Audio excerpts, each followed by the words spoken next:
Alright guys, I'm gonna show you a pulling workout. I'm gonna walk you through it. So we're gonna do some preparation first and then do more like a main strengthening exercises. And I don't want this to be just something where I do the exercise and you just watch me do the exercise. I will share you a little bit of the thoughts and ideas that goes in my head when I approach these exercises, what I'm really focusing on here. We're gonna now do some preparation work for muscles, engaging the muscles, warming up, some stabilizers.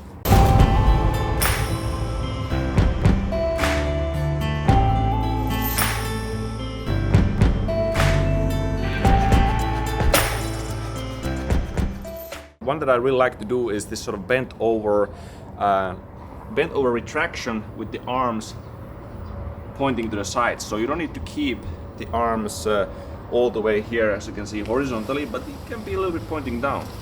But it's very different compared to this one. Like this, you can start with this if this is very difficult, but here you're gonna feel a little bit more resistance and it's gonna feel quite different. So I'm gonna let those shoulders really come kind of forward, and then I'm gonna pull them back. I'm gonna hold them there. So I'm engaging my trapezius here, the lower, the middle trapezius, but also rear deltoids are working isometrically.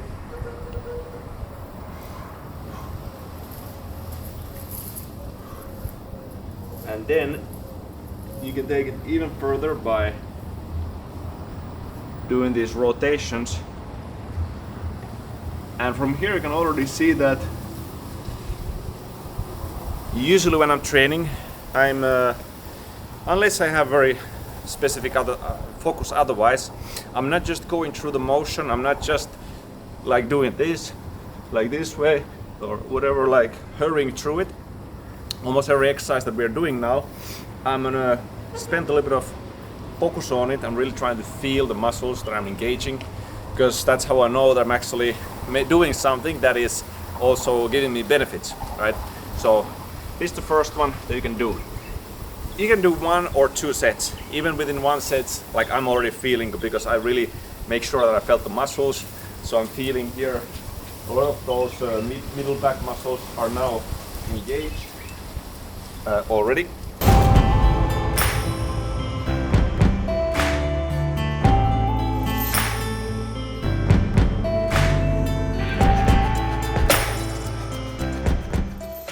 And the next one is going to be external rotation, and this I do also in a bent over manner. So I have the retraction here, and this is the kind of motion that I'm doing. You don't need to be even like, let's say, overly bent over to the 90 degree all the way. There's no need for that. Even just a little bit of bent over, you should feel it. So this is, again, it's one of those movements a lot of people do this way, and they even carry a weight. And you're not really getting much engagement or activation when you're just swinging here. Bent over, you get the resistance from the gravity. Even without weights, I pull them here and I hold them there for a second or two, and I release. And back, and release. And back, and release. So here, and especially because we already did the previous drill, some of those similar muscles are working. But so external rotators and the retractor muscles of the scapula, those are something that really help in stabilizing the motion, help when I'm pulling either from the side or from the front of my body. Those muscles are something that keeps my shoulder in a good position, helps to keep it in a good position where I can actually use more bigger muscles like the latissimus then. So this one you can also do once you've done like more slower and get the feel to it. You can also do this kind of pulses. So my combination oftentimes in training is to do more control repetitions where I'm really hammering out, getting that mind-muscle connection. This is the way you ensure you have that exercise under control. If you have it under control, you feel the muscles. Pulsating is a very good way to intensify the feeling, get a more solid pump to that area. So bent over external rotations here.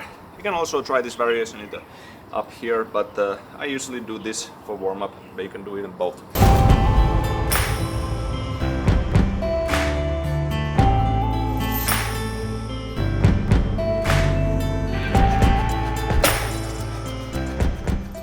The last one we do is this sort of tension overhead press. I've sometimes called this like the antagonist-agonist press. So I'm pressing up again without weight. So when there's no weight but you want it still to be more effective and engaging, I'm squeezing my muscles. Here's important actually for you to look more my from the rear, from the upper back area.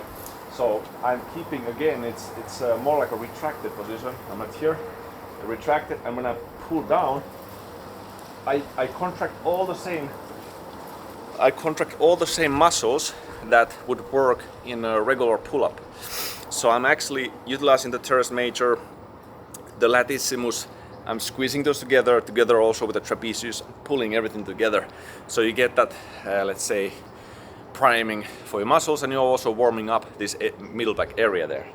So pulling, and even when I'm pressing up, I'm still utilizing control. And here, for example, the serratus is also an important role, because if I don't have my serratus active, the shoulders easily also collapse here. That's not just about your middle lower trapezius, but it's also the serratus that also keeps this kind of a posture of the shoulder girdle. So pull here.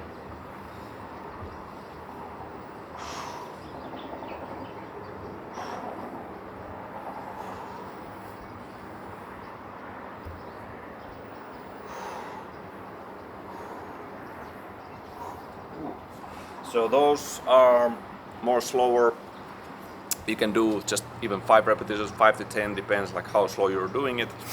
And each of these warm-up exercises, depending on your level, how well you get to feel it, you can do just 1 to 2 sets. But even up to 3, if you really want to focus on this, you can do an entire workout with only this exercise that I just showed you.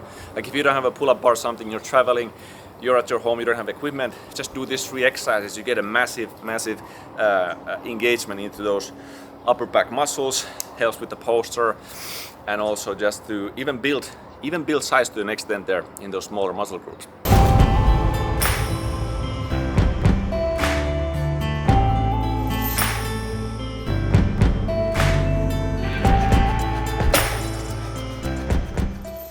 So now approaching that more like a main workout, I will start with the pull-ups, and this is because, and especially I will do some wider pull-ups. So the reason for this is that for me personally, wider pull-ups are probably the most challenging exercise out of what we're going to be doing. It requires the most my central nervous system, so I need to be like more wake up. If I do the other exercises, then I might be a little bit more too tired. But in any case, when I approach pull-ups or chin-ups, I don't necessarily need to do a really specific variations.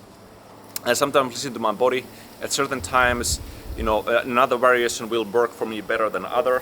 For example, if I really just, well, like wide pull-ups, I don't feel the muscles not working, I can't get the good feeling, or maybe something feels funky, then I can change to a different variation. So that's also something that I always apply in my training. Unless someone is forcing me or I have a competition, you know, you need to do this specific variation, there's no universal rule for you to do a specific variation. You can choose which one maybe to work on, which might be the variation that gives you the best results. So with pull-ups as well, it's good to make not just a decision like which kind of variations, pull-up, chin-up, wide, narrow, but it's also about which kind of an execution will you do. Do you want to do more like a slower one or more like an explosive one? Because this is also things that you can change. You can vary every single workout you have. You can do a little bit of different variety in the execution that you're performing. This also can be adjusted to your current feelings. If you are really like fired up, you feel good, okay, maybe you can do more explosive stuff. If you're not like all wake up yet, do a bit more control stuff. So I feel like right now I'm gonna do a bit more like an explosive concentric variation, and then like regular lowering.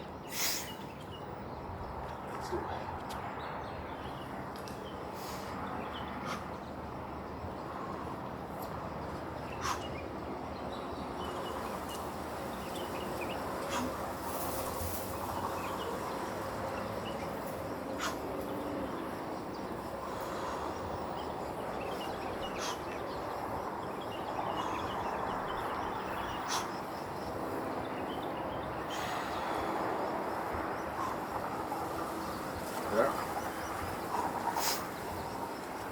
So with these ones, as you can maybe see that every repetition I do tend to pull my shoulder blades back. So especially in this like wider variation, it's because there is pulling exercises where you can keep shoulder blades in different positions, but especially pulling wide here, the stability and engagement really I feel is better when I'm here and I retract, but it's fairly simultaneous, and I initiate it at the same time almost as I'm pulling the arms closer to my body. But in this case, for example, if you have difficulties with this, don't hurry through it. You know, people think that you need to achieve a certain number of repetitions, like okay, 10 repetitions, that's it, or you know, well, five can be good, but even like 3 repetitions, if you do them slowly, can be very effective. So it's not about the repetition amount, it's about the time amount. So time at attention we're sometimes talking about, because if I'm doing 3 repetitions and each repetition lasts, let's say 8 seconds, so that's like 24 seconds, instead of doing, let's say, 10 repetitions, but each repetition is like two. So it's you can have more time at attention with less reps compared to just going through and really like super fast. So all of it works. If you're getting the engagement, it's not about the numbers, it's about really the engagement and how to prolong that tension that you're getting. I'm going here and getting a little bit of this is the pull, and from this position I try to think about my muscles, feeling.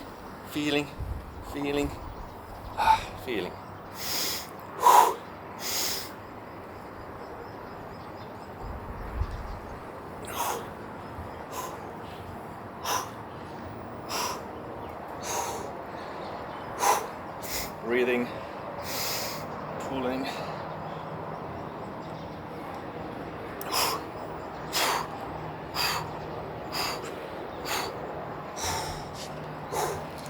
So that actually, just doing that and doing a little bit slower, I could feel like this much stronger tension, like really squeezing the muscle there.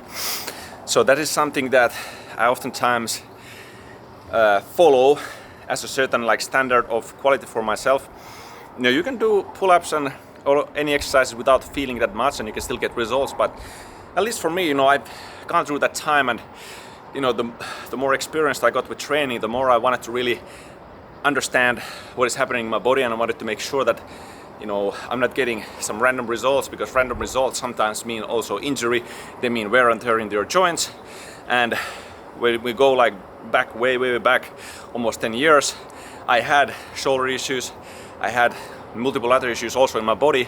This helped me to really correct my training and start to do it in a much better manner. And now, you know, over 10 years has passed and I'm still doing my training without issues. So there is something that I think is good to keep in mind, is the longer term also gains, not just whether you're making some gains in the short term, but understand that there are some issues that can come if you don't really pay attention to what you're doing, if your muscles are actually working when you're doing these exercises.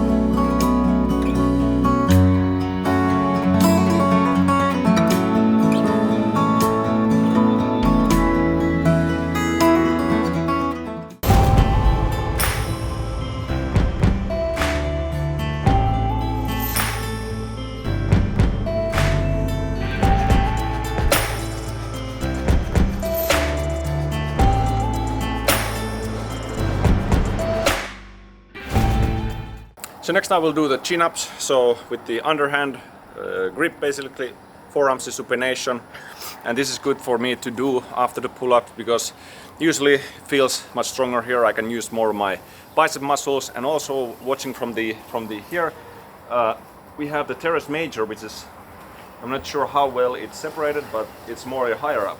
So the latissimus is much bigger, much wider compared to the teres major. And when I'm doing this more, or when people in general utilize a more narrower grip, you get to engage more of that big latissimus dorsi muscles as opposed to the teres major, which is a bit more dominant usually when doing wider grip pull-ups. But there are individual differences, and for me personally, I've always had a very difficult time engaging my back muscles when I was, even from the very beginning when I was training, I was only mostly trying to build my back, but still had a really difficult time engaging those muscles. So that is something that, it's not guaranteed.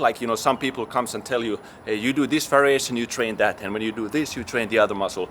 It is individual, and this is why I always emphasize the quality control. Your personal quality control has to be there, which is the mind-muscle connection, which is your ability to slow down the tempo and try to really improve that control, because that is the only way you're really ever going to guarantee that you're going to get some muscular activation where you want it to go. So pull-ups, chin-ups, now the chin-ups. Here, haven't yet decided really what kind of tempo. I think I'll just, with very regular tempo, kind of relatively calm repetitions. Let's see how that goes. Maybe then slow down or increase the speed.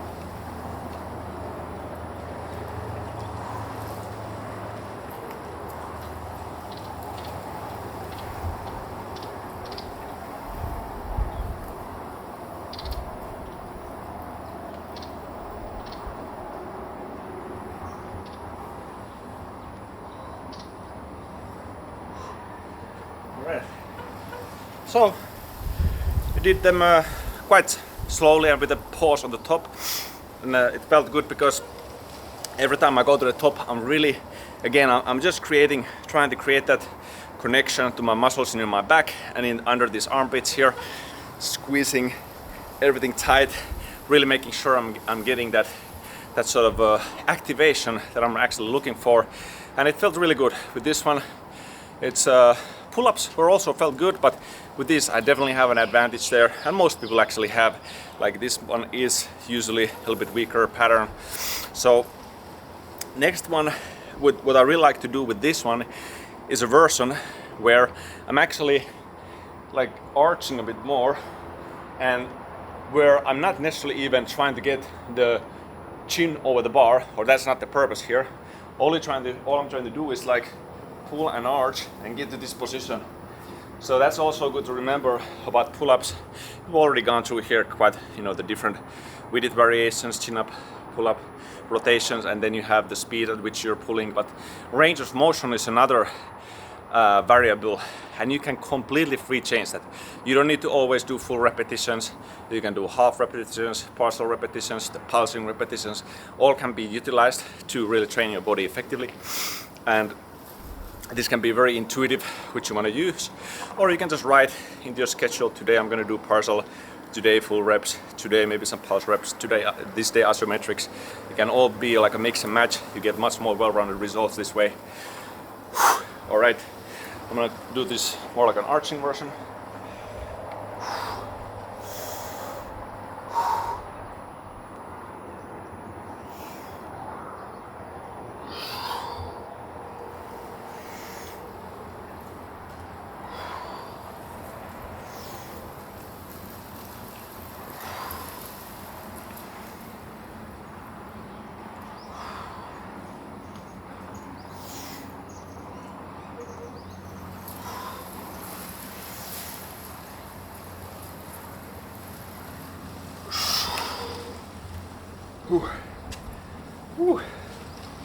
Yeah, this one also I feel a very good squeeze in the back muscles when you're going into this kind of angle, let's say, because if you think about it, in the regular pull-up I pull myself here, the gravity is not directly pulling my arm there, right? It's pulling it this way.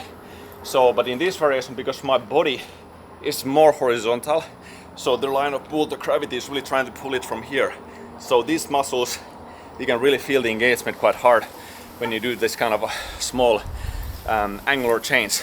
I will show you one more special chin-up variation here that's especially good for martial artists. One of the best pull-up chin-up variations that the martial artist can do, because it's a chin-up where I'm keeping my palms together, and as I'm pulling, I try to pull also my forearms together. So this kind of position, you know, that you're often doing, for example, this is just a block, right? You need also your chest muscles. And this is one of those chin-up variations that engages also the chest, holding it here, more like this kind of tight package. But that's not the only thing. Even if we talk about wrestling or something, you know, pulling or something like this way, you're oftentimes keeping a very tight packet, or pulling like someone here, even this way. It's the same kind of chest activation, squeezing someone into a body lock oftentimes. So this is a variation that has a, let's say, a bit more transferability to just like this kind of martial arts situations or combat situations. So holding it here.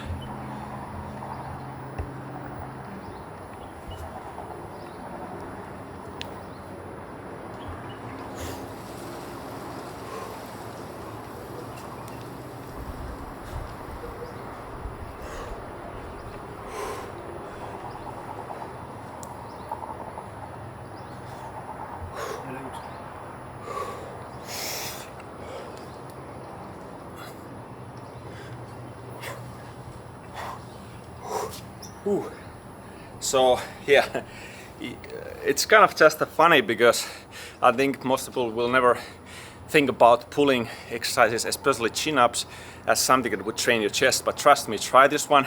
It's not even the easiest version of a pull-up you can do. Like, you really need to do a lot of work. Your elbows do not naturally usually go, at least for men. Like maybe for some women or some with like really extra flexible joints, your just elbows would go there. But if you're pulling here, you really need to use a lot of muscles here to squeeze those together. So interesting way to train your chest while you're doing pull-ups.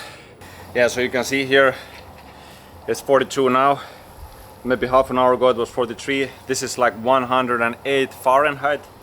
So I think just when the Fahrenheit is like over 100, then it's hot. So 108 is like steaming. It's like mostly the humidity is really the worst, because just like the sweat is there. But otherwise tolerable. And at least your muscles warm up quick when the weather is like this.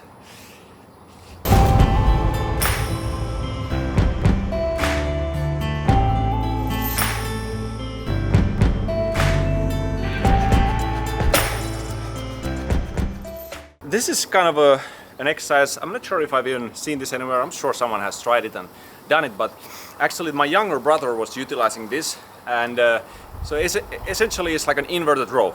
And for example, in Movement 20X we do inverted rows with the gymnastic rings. But if you don't have that, there's a cool variation. So I used to practice Taekwondo in my teenage years. I think my younger brother also did a little bit of it, but because of that we had a lot of these Taekwondo belts. This is surprisingly good training equipment. So what you can actually do with this, you can attach weight to yourself, to your body. So you want to do weighted chin-ups, weighted pull-ups, but it's also suited for other purposes. So for this exercise, you need an exercise stick. In my home, many years ago, or when we did this in my home, we utilized a wall pull-up bar, doorway pull-up bar. That's what it's called. Right, any kind of bar you can find, it doesn't matter, as long as it has a bit of durability, so it won't break from the middle when we're doing this. And then the Taekwondo belt. So you need to tie it from one end. Either it's just a regular knot, like regular double knot, it should work just fine. So what I will do next is, you don't need to tie it into the bar, because if you have it this kind of or have tied this one already, so you have like closed circle, all you do is you put it like this way, and now I take this, pull it from the other side, and there it is. Now it's tight. Now I can, I can hang here, even do repetitions if you want to. So even for that it works. Or if you want to do for example single arms on top of rows, that's also possible. But the one that I want to really show you that is very convenient for, especially if you don't have strength for regular pull-ups, by the way, or chin-ups. You attach it here, try to get it good point in the middle, and then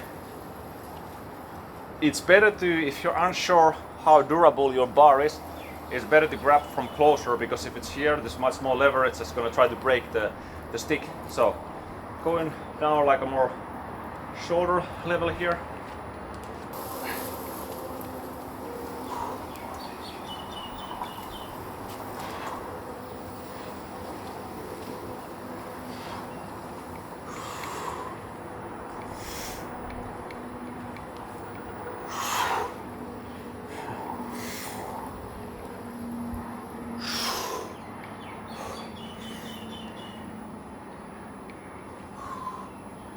Pulses. So excellent way to do inverted rows, you know, because sometimes, you know, you have those parts where you have actually like a low, they've set low bar, you can do it, it's like a stiff bar, but just a low. But I think this is much better where it's actually a little bit or quite a lot movable. You get a bit more natural pathway to it, because it's not fixed, the bar is fixed. The only thing here, trouble for me, is that I can't get this any lower, but most pull-up bars, doorway pull-up bars at your home, they're not this high. So, and I could even lower that one. But it can be better if you can get it a little bit lower, so you can easily adjust when, as your strength gets, or strength increases, you can also go more lower and do it that way. Otherwise, there's no difference to the different variables and principles that I've talked to you about the actual chin-up. So I can do also underhand version here, like this way, squeezing those lats, the retraction. You can do more explosive ones, but this one I would need to put a bit more weight on the other side, because it's not bolted onto the ground, so it will move if I try to do a bit more explosive movements. But the narrow grip, the wider grips, different type of variations, all can be done. Slow tempo, fast tempo. Remember these variations. I remember that mind-muscle connection. Like, this is it's really, I can't stress enough how important that is for the results. That is especially what I'm teaching, like in the Calisthenics method, is the methodology, the principles, all I've been talking about here, how to really develop that mind-muscle connection, so it's actually with you every single time you're training, and no matter what exercise you're doing, it's there for you as a personal guarantee to make much better results, get a much stronger stimulus, and actually really train the muscles that you're even wanting to train, because a lot of people train for years and years, decades and decades. They don't get results that they're supposed to be getting just because you're following some type of maybe external guidance of like, oh, just do as many reps as possible, but you never really have any idea if you're actually creating the stimulus in your body that is needed for proper growth. So remember these principles. And as I already mentioned, for example, the movement twin X method, we're doing inverted rows with the gymnastic rings. So even like what you saw here, just this couple of variations, the movement twin X is even much more varied, because there's like 10 different ways of doing pull-ups. So that is specifically for the purpose of having a more well-rounded approach, so you don't get imbalances, because that's another thing. A lot of people, they don't just do like focus on the repetitions, but they only do that one single variation. You know, I used to do only usually, like for example, these underhand chin-ups, and then I switched to this one. But it doesn't matter which variation you're locked into, you need to move on to more varied training there and add different type of pulling exercises into your routine. There is simply no good reason for you to just stick to one particular exercise and try to hammer that like as many reps as possible. Like, I really want you to move on from that type of exercise. Just bust out the repetitions, do as much as you want every now and then, but switch it up. That's what you gotta do. That's what I'm also doing, and I feel like it's creating very good results in the long term. Balanced muscle structure, no injuries, no wear and tear, no joint nagging, pinching. That's what you make sure when you do things properly and you use enough variety in your training.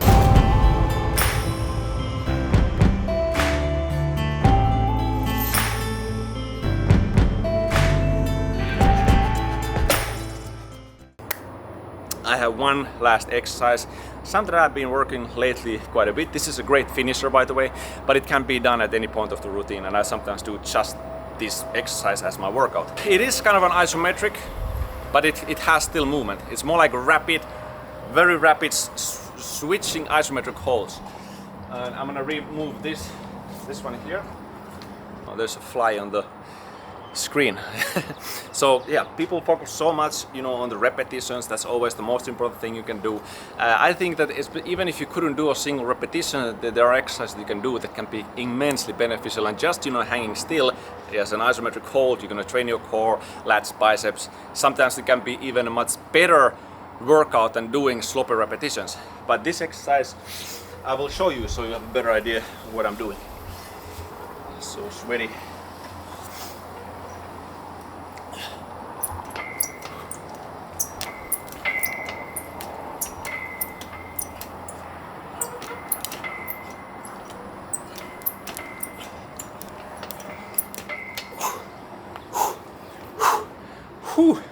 So that's the exercise. I'm starting to get a bit of like a wear and tear into my palms with this, but the point is just quickly switching.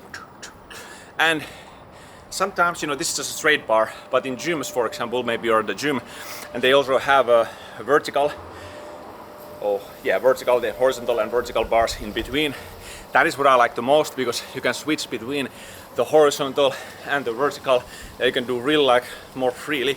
But if you have just a straight bar, you can do just up.